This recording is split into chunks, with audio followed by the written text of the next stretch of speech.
Assalamu alaikum. Hello everyone. Welcome back to my another video.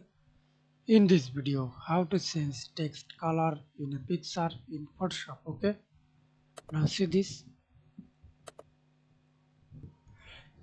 See this picture and change the text color.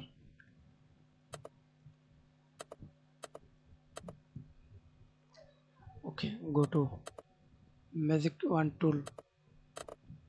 Right click mouse. Click Magic Wand tool and then click this double.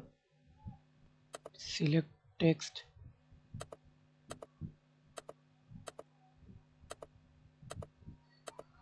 and change text color for many ways. First way,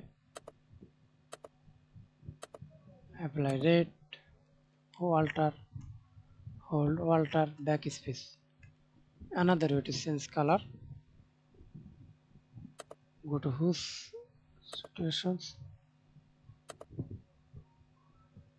and see this many text color.